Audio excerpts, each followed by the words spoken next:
Alors nous sommes aujourd'hui jeudi, on est le 14 Menahem Av et nous sommes arrivés d'Av Samer Zayin de Nedarim. On va commencer la Mishnah, donc dans la dernière ligne de Samer Vav Amud Bet. Samer Vav Amud Bet en bas, la dernière ligne. Na'araham orasa avia uvalah meferin nedareha. La Mishnah nous enseigne donc que lorsqu'une fille elle est fiancée, dans les Hérosines, selon donc l'époque d'avant où le mari il lui dit si elle fait un vœu pendant qu'elle est fiancée, avia uvalah meferin nedareha, elle ne peut sortir de là que lorsque et son père et son fiancé, tous les deux annulent son vœu. C'est-à-dire, la Mishnah continue, hefer ha'av velo hefer ha'ba'al, hefer ha'ba'al velo hefer ha'av eno mufar. Si maintenant seulement le père il a annulé mais pas le fiancé, ou seul le fiancé a annulé mais pas le père, dans ces cas-là, eno mufar, le vœu n'est pas annulé. Encore une fois, on précise, il s'agit de Na'ara, c'est une petite fille, enfin une jeune fille, donc entre 12 et 12 ans et 6 mois, parce qu'au-delà de 12 ans et 6 mois, elle est bogueret, et elle ne dépend plus de son père. Et la Mishnah conclut, Ve'en salir lomar sheqiyim ehad mehen.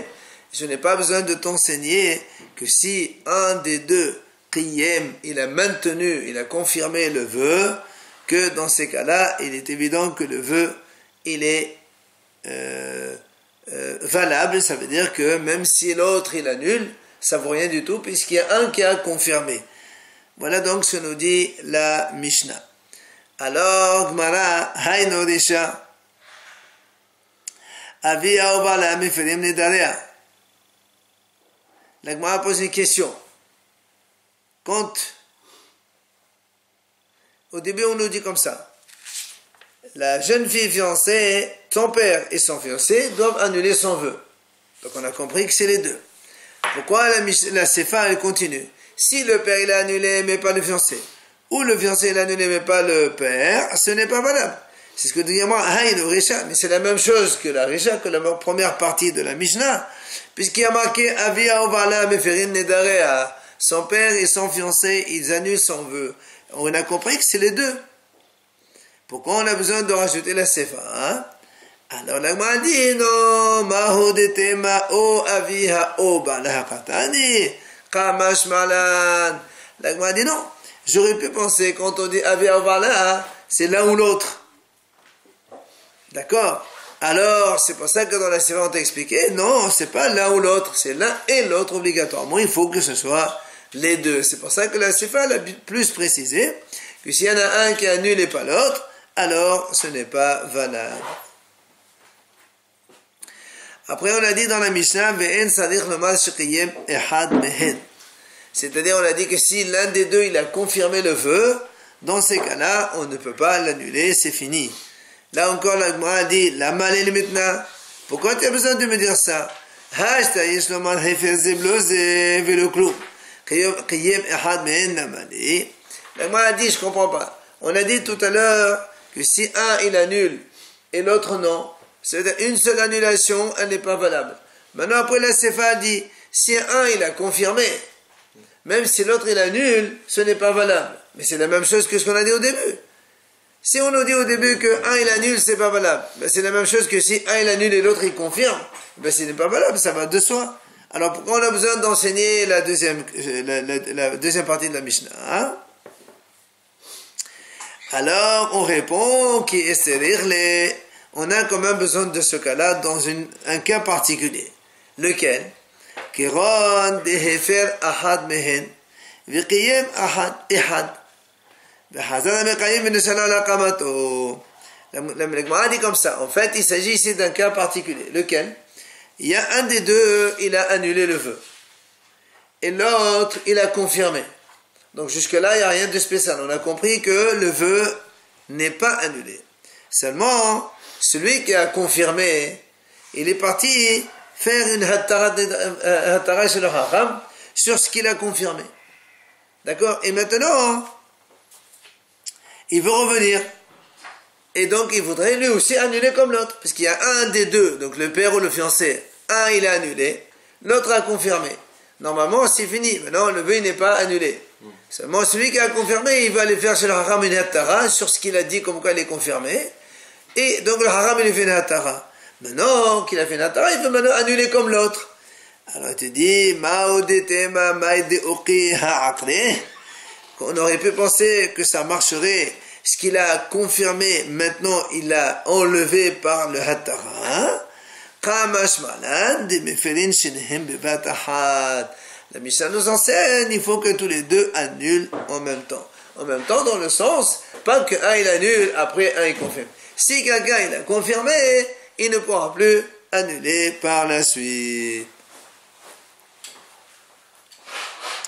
Après, on a dit, la Gemara va donc un petit peu nous expliquer un peu le cas de cette fille fiancée, comment on sait que c'est le père et le fiancé qui doivent annuler le vœu. Alors, donc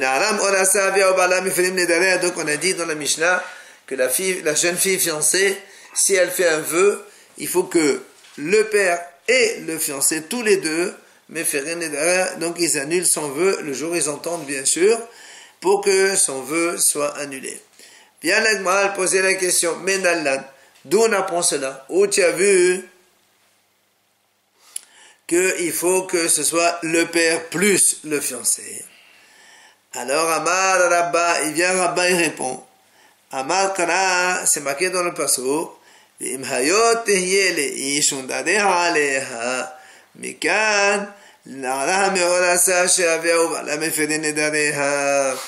Puisque dans le pasuk c'est marqué comme ça. La Torah dit si cette femme-là, après elle se marie. Oui, au début, on parle que le père, le pasuk d'avant, il parlait que le père, il a annulé le vœu de sa fille. Maintenant, il dit, et si cette fille, elle entre parenthèses, elle se fiance, et les vœux, ils sont sur elle, ok? Alors, de là-bas, on apprend, puisque au début, on a parlé que de la jeune fille qui était avec son père, qui n'était pas fiancée. On a dit, c'est son père qui doit annuler. Après, la Torah dit, si maintenant elle se marie, enfin, elle se fiance, c'est son donc fiancé qui va lui enlever. Donc tu vois bien que maintenant on a associé les deux psukim pour te dire que si elle est fiancée, c'est son père plus le fiancé qui doivent annuler son vœu. Mais dans l'autre sens, si c'est admettant le mari qui lui enlève le vœu, dans l'autre sens, parce que là c'est quoi dans l'autre sens? Que le mari qui lui enlève. On a dit dans la mission, si le fiancé l'annule, ça marche pas, il faut que le père le fasse à tous les deux. Par rapport à ce qu'il vient d'apporter comme preuve. Je te attends, on va poser une question d'abord. Alors, on a dit, mais qui t'a dit qu'ici on parle de la fiancée? Peut-être qu'on parle d'une fille déjà mariée. Et là, nous, on sait très bien que quand une fille elle est mariée, c'est que parce qu'elle a marqué là-bas, non? Et donc, c'est que le mari qui annule. Le père, il n'a pas rien à voir avec maintenant. Qui t'a dit que on parle de la fille fiancée? Alors, la Gemara répond, Meshum Nesu'a, Kala Ahadena Kiti, Ve'embet Isha Nadara. La Gemara dit non, ça ne peut pas être une mariée. Parce que pour le marié, on a un autre pasuk. Le pasuk, il dit, Ve'embet Isha Nadara.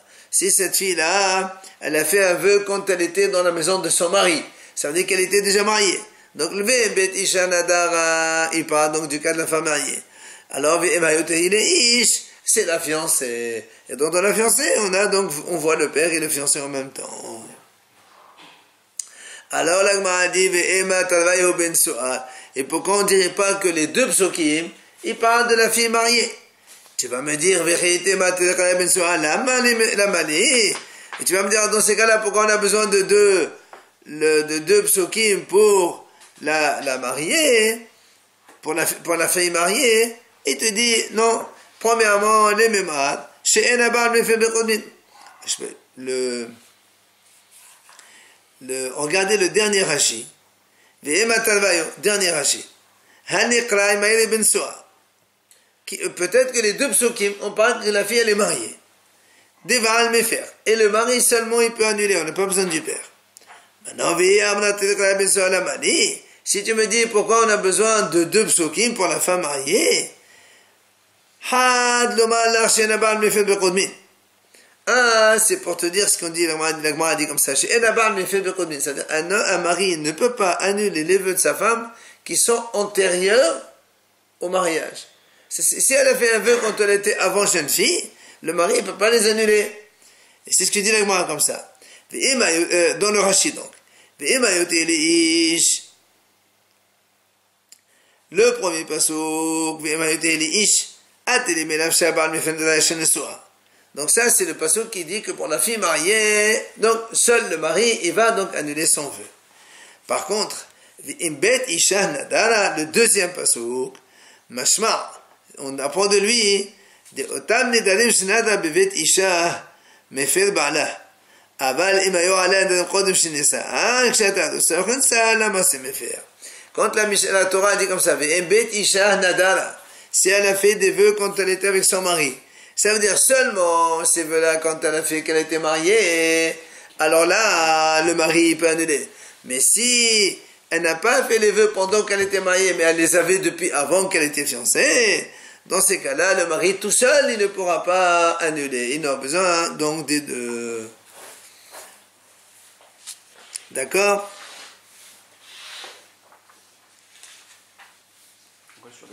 Alors, on reste sur la question pourquoi non, on a dit pourquoi on a besoin des deux. Non, disons que les deux, et c'est pour la femme mariée. Et il a dit non, on ne peut pas dire les deux femmes mariées parce que si c'est comme ça, non. Et justement, on reste sur la question.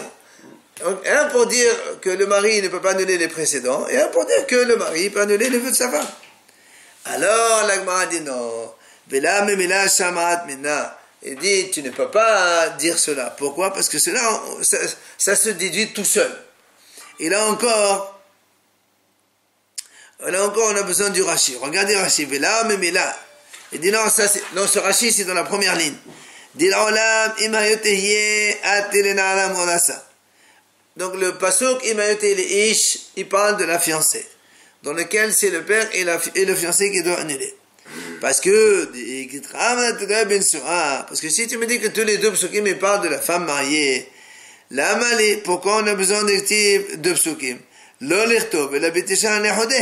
Tu n'as qu'à écrire que le deuxième pasuk bet isha nadar, et là-bas c'est marqué bet isha nadar, si la femme elle fait des vœux quand elle est déjà chez son mari.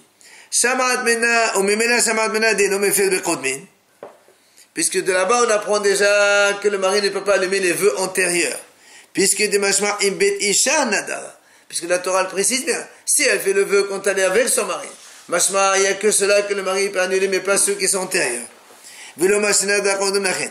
Ça c'est donc Bet Isha. Maintenant, le deuxième passage de à quoi il sert? D'accord, parce que le fait que le mari ne peut pas annuler les vœux antérieurs avec un seul passouk, ça s'entend. C'est pour ça que s'il y a le deuxième, on est obligé de dire que le deuxième il parle de la fiancée, et donc le père et le fiancé doivent annuler les deux. Et la Gemara donne une deuxième réponse. C'est-à-dire, tu ne peux pas me dire que les deux psukim, ils parlent de la fille mariée. Parce que quand on dit, nous on a deux psukim, et on a l'autre pasuk, la Gemara dit ici que le mot nous on sait que le mot ça signifie uniquement kiddushin, c'est-à-dire erusin, fiançailles. C'est pour ça que le ça ne peut être que la fille fiancée, et bet isha nadara, c'est la fille mariée. Et donc, tu vois bien qu'on ne peut pas mettre les deux pour la fille mariée. Ah, la Gemara pose une autre question. Alors on dit, mais dans ces cas-là, et pourquoi on ne dirait pas, par exemple pour la fiancée, que seul le père il est donc habilité à annuler le vœu de sa fille, mais pas le fiancé? Mais Ayuti, on a dit que c'était pour le mariage. Non, c'est un bétisha pour le mariage. Ayuti, on vient de répondre que c'est Kedushin. Hayo, c'est Kedushin, c'est pas mariage. Kedushin, c'est Erusin, c'est fiançailles. Mais il n'y a pas le père qui rentre en jeu, alors. Non, nous on a dit jusqu'à présent, on a que c'est le père plus le fiancé. Parce que juste avant, on parlait que l'homme, il annule les nœuds de sa fille, quand elle est dans sa maison. Après, il dit, d'accord? Donc, on associe le père et le fiancé aussi. C'est pour ça que l'Agma a dit, qui t'a dit que le V'im hayote ish, parce que Haramim ils disent comme ça, le V, c'est conjonctif, c'est-à-dire on associe les deux psukim, avant et après. C'est-à-dire maintenant qu'elle est devenue fiancée, le père plus le fiancé. Alors on dit, pourquoi tu dis ça? Pourquoi on ne dit pas que seulement le le père tout seul, il peut annuler le vœu. Comment il s'appelle? Le fiancé, il peut rien faire. Ah, l'Agma dit, Imken, si tu dis que même quand elle est fiancée, il n'y a que le père qui peut annuler, Ve'asra isav bet aviha yani ota lamali. Alors pourquoi la Torah nous dit après, si une fille elle a fait un vœu quand elle était dans la maison de son père, alors il peut annuler son vœu. Il dit hashta yeshoma ben komarus mefelab lehodé. C'est le ben komarus mevaya. D'accord. La Gemara dit dans ces cas-là, il y a une question qui se pose. Pourquoi la Torah nous dit quand la fille elle est chez son père toute seule, c'est son père qui doit l'annuler? La Gemara dit si déjà quand elle est fiancée, il y a un fiancé. Tu me dis que seul le père peut annuler le vœu. A fortiori quand il n'y a pas de fiancé, qui tu veux qu'il annule? Donc ça, on n'a pas besoin de le dire. C'est pas possible de dire comme ça. Donc on est obligé de dire que c'est le père plus le fiancé. Ah, la Gemara continue à poser une question. Emma, la Gemara dit non, peut-être que je pourrais dire que quand c'est, puisqu'on associe les deux psukim, quand c'est le père qui est annulé, il faut que le fiancé aussi annule. Par contre, si le fiancé l'a annulé, ça suffit tout seul. Peut-être que c'est ça. Parce que là aussi, comme il y a le premier passage qui parle du père à la jeune fille, après il parle du cas du fiancé, on peut dire que le fiancé tout seul, ça suffit pour annuler le vœu de sa vie. Ah, maintenant tu vas me dire dans ces cas-là, si tu me dis que le fiancé tout seul, à lui, il peut annuler le vœu de sa fiancée, alors pourquoi on marque le père là-dedans? Pourquoi le père on associe dans le passo? Ah, moi je peux te répondre, mais vaïlé des hakim herim. On a dit non, parce que là-bas, je veux te dire que si le père, par exemple, il a entendu et qu'il a confirmé le vœu de sa fille, alors le vœu, il est maintenu, il est confirmé, donc même le fiancé ne peut plus annuler. Alors, on dit si c'est comme ça, pourquoi là, donc la Torah continue, si la femme elle a fait un vœu dans la maison de son mari,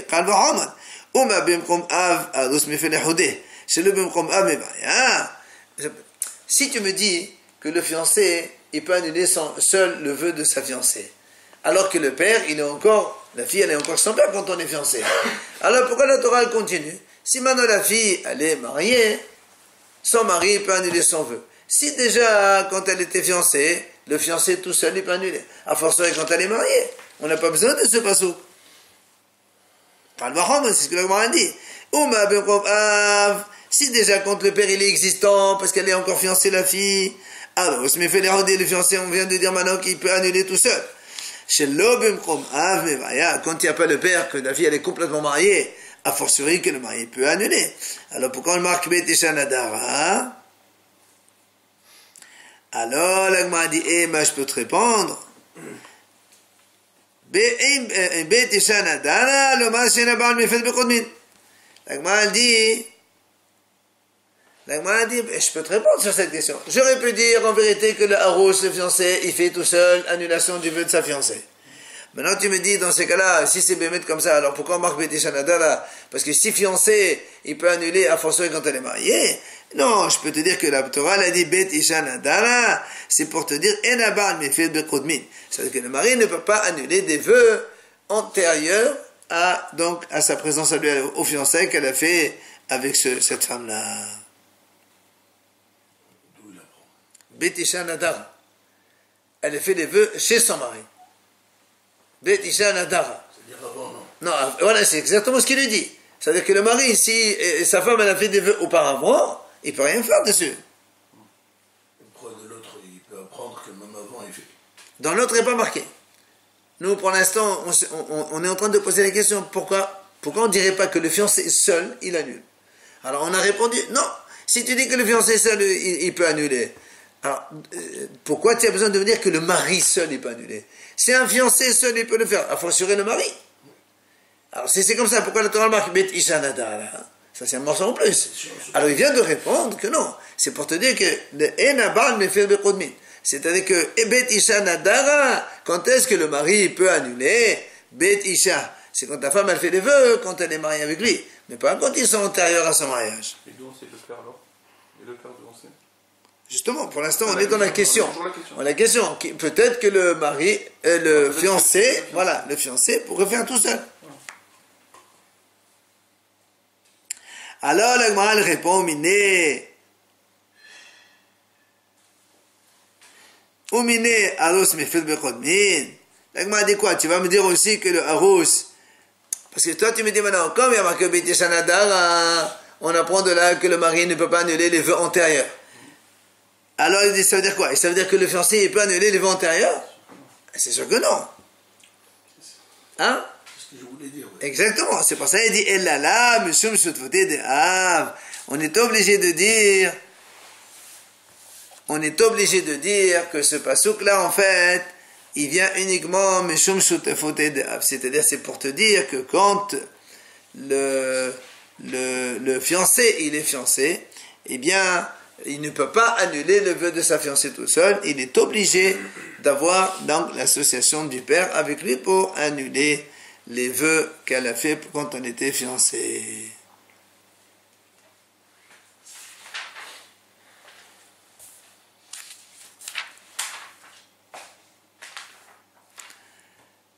Je crois qu'on arrête là parce qu'après il y aura une toute petite page derrière. Que des petites pages. Ouais.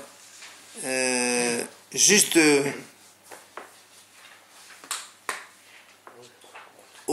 on voit le Rashi ou Miné. Le Rashi ou Miné, c'est les 7 dernières lignes. Klomar, de là même, donc ce que tu viens de dire maintenant, avec le pasuk Bet Isha Nadara, on a conclu que le mari ne peut pas annuler les vœux qui sont antérieurs. Et Kal et Meshmar Nami, Rashi, vous l'avez? Moi, c'est le Ran d'abord. Non, c'est le Rashi. Rashi, 7 dernières lignes.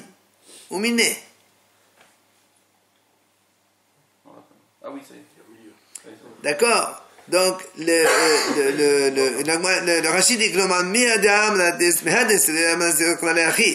donc maintenant que tu viens de me dire qu'on a besoin de passer au Bet Isha Nadara pour nous dire que le mari ne peut pas annuler les vœux antérieurs, Miné et Kal et Meshmanami, de là, c'est de là qu'on apprend justement que le fiancé seul ne peut pas annuler. Pourquoi?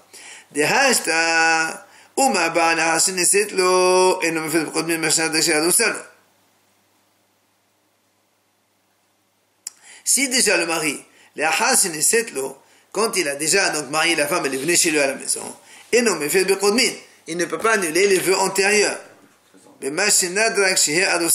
Donc quand elle était fiancée, n'est-ce pas? Et donc il ne peut pas annuler.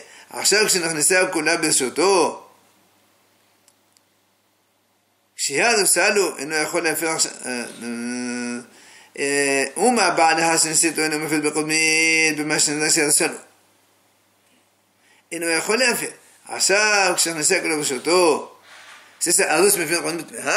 c'est ça que maintenant, est-ce que donc si déjà le mari ne peut pas annuler les vœux antérieurs qu'elle a fait pendant qu'elle était fiancée, comment tu veux que le fiancé puisse lui faire une annulation alors qu'elle n'est même pas dans son domaine, tout seul évidemment, parce que le fiancé, le mari, quand il s'est marié, la femme elle est chez lui à la maison, donc elle est Birchoto, maintenant normalement il serait tout seul à pouvoir annuler, et pourtant nous on a dit qu'il ne peut pas annuler les vœux qu'elle a fait quand elle était en fiancée.